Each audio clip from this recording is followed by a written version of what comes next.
So, you go to the Freemasonry website itself, it doesn't say a lot. Just the same thing. May 24th, 1901. Sir Winston Churchill. Again, anyone that's a knight is a pedo. So everything you think about history now, you must reconsider what you think you know, because they're all pedophiles. 100%. So, Darwin, yeah. You know, Charles Lyell, yeah. Anyone. Barely any knight that isn't. So anyway, interesting. I was looking into the connection between Freemasons and Stonehenge. Now they're saying obviously there might be a connection, but there isn't really that much, other than the connection to the knowledge from that culture. But it says here, look, now obviously there's much to talk about Winston Churchill and his connections, and through him understanding what's going on and what I'm trying to show you. So he was part of a Druid order, sprang out in the 18th century, and one of them was an ancient and archaeological order of Druids, which was founded by Wentworth Little, who was a Freemason, right, in 1874. The members all had to have achieved a degree of Master Mason, right? So that means be a 33 degree Mason, and that in it means that you have to perform paedophilic acts and in front of witnesses, so that you do not speak out. You vow to secrecy so that you have something on you. And this is how it works. This is how they've been doing it, you know. They got you by then. You can't do anything. Or die, you know. Do as you're told, or die. So basically, all members of this party were Master Masons, and it was trying to set up alleged links between Druidism and Freemasonry. Now, apparently Winston Churchill was initiated in the order in 1908 at Blenheim Palace. So there are other connections to this, as it says here, about William Stockley and stuff, and archaeologists, and how the education system is absolutely connected to Freemasonry, and then everything is because this is how they've got away with lying to us about absolutely everything, because there's all Freemasonry. You know, you speak out, you get sacked. You know, I can show you countless things about the education system, how corrupt it is, and the censorship within it, and how truth is never really going to be told. They just want you brainwashed into a false perception of reality. So we're going into a couple of his speeches now, and there's a few interesting things that I found. Let's go. Ask anyone to name Winston Churchill's best known speech, and 9 times out of 10 they will answer, "We shall fight them on the beaches." It is not an exact quotation. Churchill did not include the word "them," but the power of the language is undeniable. At the same time, the speech is not well understood, and many myths have grown up around it. Now, I went into it, and it'll be longer to add it, so I won't bother. In order to appreciate fully, it necessarily to grasp the very precise circumstances in which was delivered on the 4th of June 1940, shortly after the successful evacuation of British troops from Dunkirk, but before France's final defeat and surrender to the Germans that took place later that month. Here are some facts about this magnificent oration that you may find surprising. First one, Churchill did not broadcast the speech. Rather, he gave it to the House of Commons, beginning at 3:40 p.m. and sitting down at 4:14. By contrast, with some later occasions, notably his finest hour speech on the 18th of June, he did not repeat it over the airwaves that evening. The thought simply does not seem to have occurred to him or anyone else. Instead, a BBC announcer read sections of it during the nightly news. You have, of course, heard him delivering it, but he did not make that recording until 1949, when he was persuaded to do so for the benefit of posterity. You understand that? Few people, when they hear the speech on radio or TV documentaries, are aware that they are listening to Churchill speaking not in 1940, but 9 years later. Strangely, though, there is a popular myth that the speech was broadcast at the time, not by Churchill by himself, but by an actor, Norman Shelley. Interesting, right? The most important bit rarely gets quoted. Usually when the recording is played, it cuts off at the words, "never surrender," as in this clip. I'm not going to play it. But in fact, the sentence continues as follows.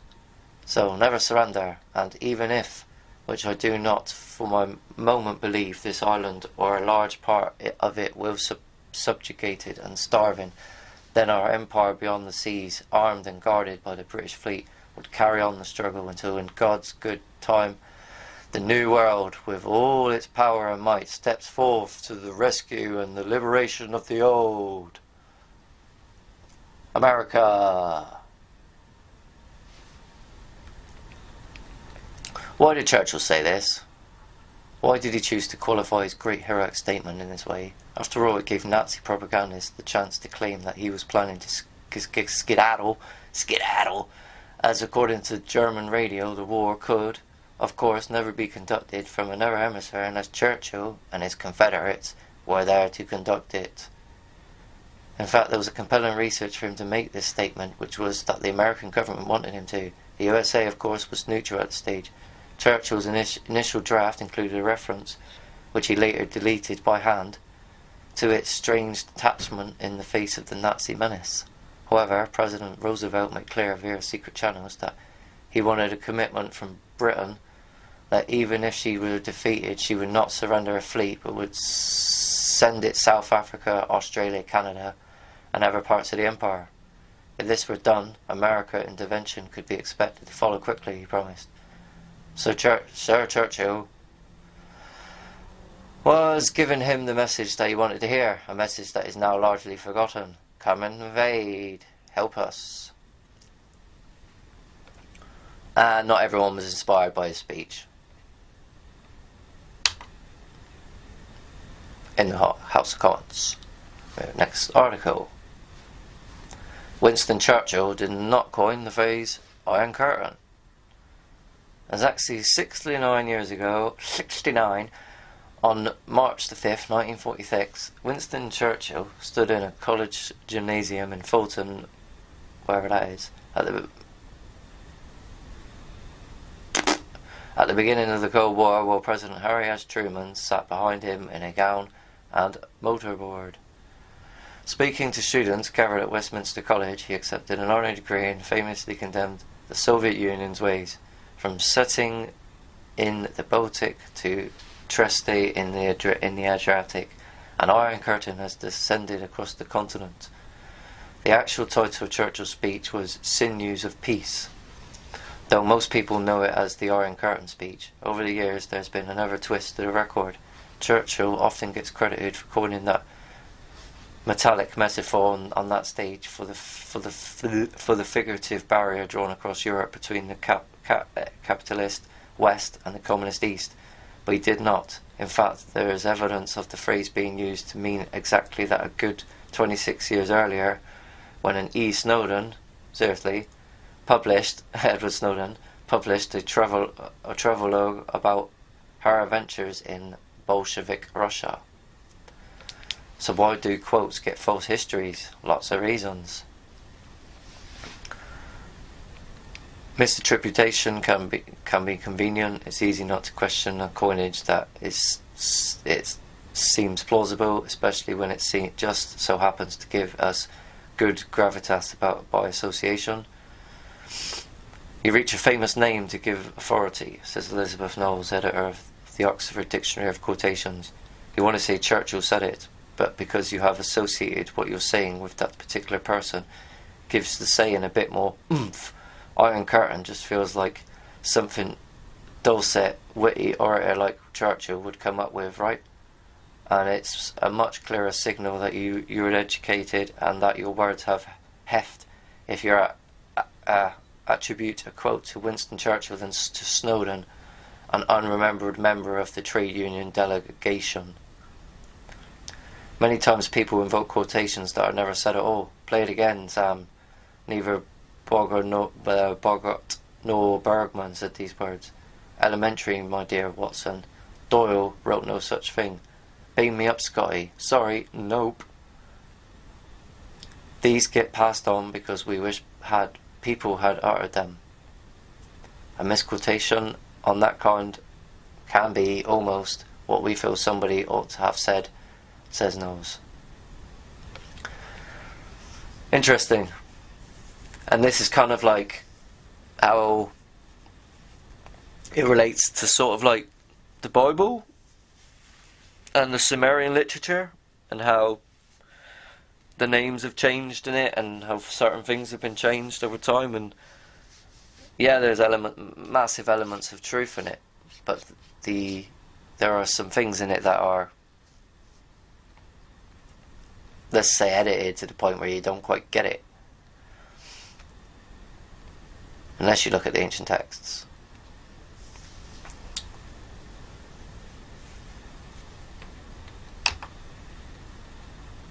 Operation Unthinkable, Churchill's plan to start World War III. Now, I've obviously gone in another video about Albert Pike, and these people already being way ahead of their time, and the fact that they already know what they're doing and which people to manipulate and attack and control, and how they're going to get the New World Order done by 2031, which will be technically 2033, because they've messed with time as well. But he came up with a bizarre plan to attack Europe, attack Russia, but they didn't bother.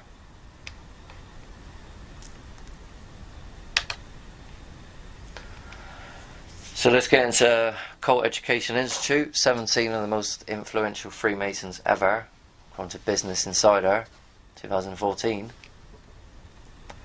And just look at the names, not their quotes, but Benjamin Franklin, George Washington, Paul Revere, Francois Marie Aurot, Wolfgang Amadeus Mozart, Simon Bolivar, John Brown, Samuel Clemens, aka Mark Twain, Winston Churchill, two-time Prime Minister and honorary citizen of the United States when Churchill became a member of the English Masons in 1901. And then this is the kicker. While he had a family history of the Masons, as well as many Mason friends, Churchill personally had little to do with the order outside of limited social engagements. Really. He had only made Masonic contact on 2 recorded occasions and resigned from his lodge in 1912. Really? No, he fucking never. Can't resign from these organisations. It's a lie. New World Order quotes. Now, if you really want to know what's going on, you should study this, because this is exactly how you're going to understand what they're up to. So, this page is quotes from the most prominent men in banking, politics, Freemasonry, science and education, and a lot more. The conspiracy for a New World Order is worldwide. Every sector of the power is controlled by this group. Law, banking, etc. The quotes really speak for themselves. After you see a certain amount, it's ridiculous to say it's a conspiracy. It's no conspiracy. The Illuminati is real, and so is Freemasonry, and they're working together. Because the Illuminati were a Germanic secret society that infiltrated the Western world. But now they all work together. And there's many more secret societies, The Knights of Malta, Church of Scientology, Mormonism. These are the biggest names in the world speaking about it. Don't ignore their words. So I'll link all these things up. You can check it out yourself. All these people. I've gone past it already, I think. One of them. There it is, Winston Churchill. The creation of an authoritative world order is the ultimate aim towards which we must strive. And it does get worse if you actually read all the quotes, because it involves our genocide, humanity's genocide. From the days of Spartacus, there you go, Vashput, or Weishaupt, however you want to say his name, he is the founder of the Illuminati, Adam Johann Weishaupt, or Weishaupt, however you say his name. To those of Karl Marx, to those of Trotsky, Bella Kun, Rosa Luxemburg, and Emma Goldman, this worldwide conspiracy for the overthrow of civilization and for the reconstitution of society on the basis of arrested development of envious malevolence and impossible equality has been steadily growing. Malevolence. Anyway, sorry. It played a definitely recognisable role in the tragedy of the French Revolution. It has been the mainspring of every subversive movement during the 19th century, and now at last this band of extraordinary personalities from the underworld of the great cities of Europe and America have gripped the Russian people by the hair of their heads and have become particularly the undisputed masters of that enormous empire. What is he talking about? The Bolshevik movement. How they've all been manipulating. They've literally, all cultures have been took over by, China. They're all the same. What they're doing, their agendas, what they're up to around the world.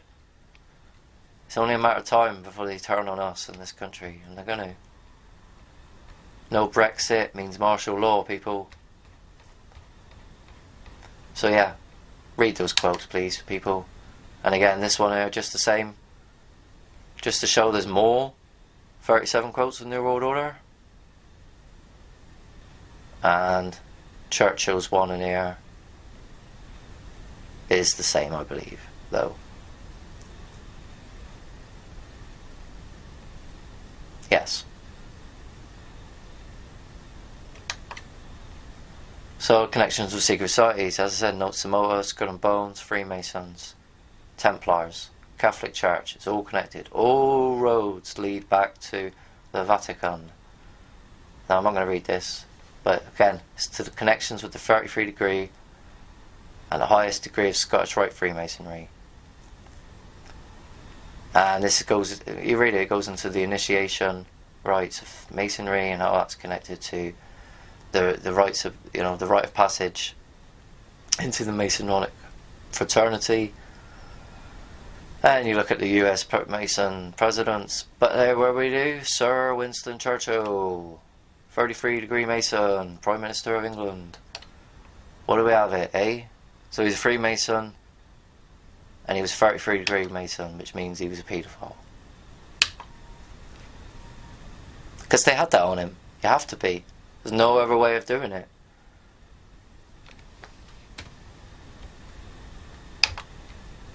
Anyway, I'm going to be quiet for a couple of minutes and let you watch this video.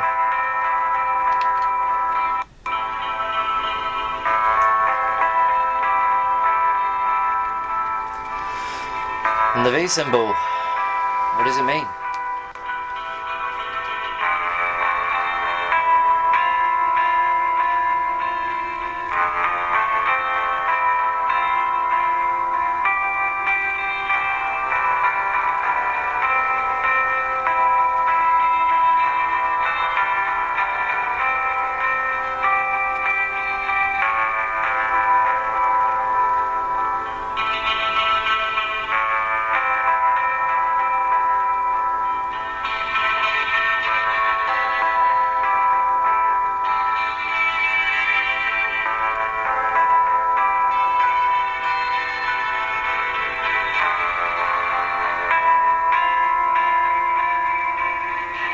So please, do not see these people as doing the peace symbol, because they're far from it.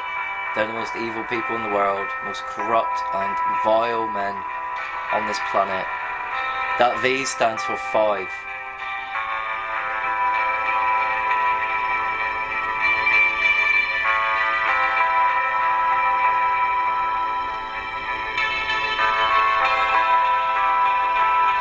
relates to Crowley's teachings. You see how they're doing that? You know, the Illuminati eye symbol, the All-Seeing Eye, the V, which is also, you know, 2/3 of a pyramid, which the pyramid represents 666, an equilateral triangle. The degrees, 60, 60, 60, 666. So what they're representing there with it is two things. 666 and the All-Seeing Eye. And 5. These occultists are everywhere. They're in all walks of life. They are trying to make you, everyday people, do these things and see them as something that they're not. See the signs and symbols. See that these people are all part of the same group. They make it obvious once you know. You know, you start looking into the background of these people, the musicians, the artists, you know, how they're connected to witchcraft and Satanism, you know, child sacrifices, paedophilia. The world is a show, people, and these people are the showmen. Money is your enslavement. They have created this illusion that you need money in this world and it's the most important thing, but in reality, morality and understanding this world is the most important thing. Understanding the enemy, understanding their devices, understanding their signs and symbols, understanding evil, understanding how these people have been molested into this young boys and fraternity.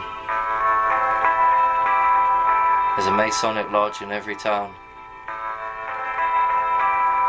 Do not think this is a small scale problem.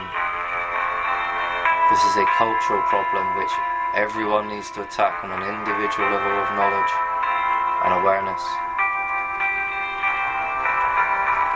Which is why these things are happening in the first place. You know, the mass awakening is taking place. Please. This is just one symbol. They have many.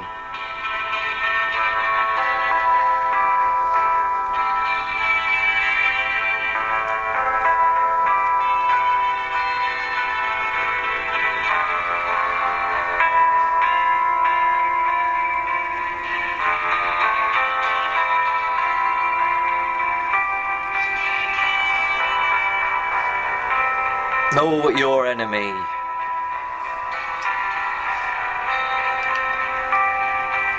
For they show themselves to you. But it's up to every individual person to seek truth in this world.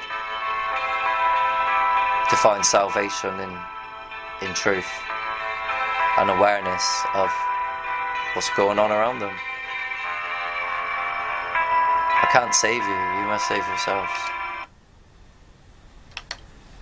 It's not, you know, I'm trying to help you see these things, but at the end of the day,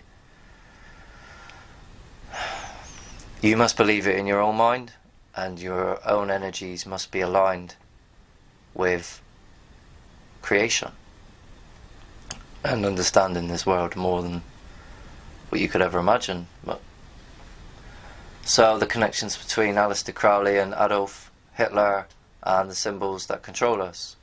I'm not going into it, you know, I'll link it up if you want to read it. Again, like I said, there's so much out there that you need to research, but particularly Aleister Crowley. Research Aleister Crowley. You know, sex magic. spend some time looking at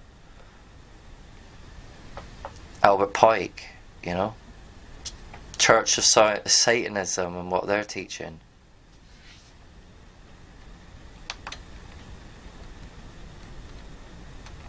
And of course, I said at the beginning, there is a massive connection between Churchill, the royal families, so Hitler was a Rothschild family, and the wars.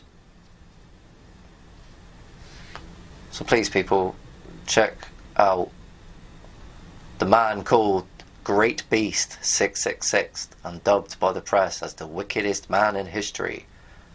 Even though they all believe his teachings, thou shalt do not, do without will, all about sex magic. So please, look into him. Look into his life. Look into the occult. Look into Freemasonry. See the connections, because this is the most important thing in this world at the minute.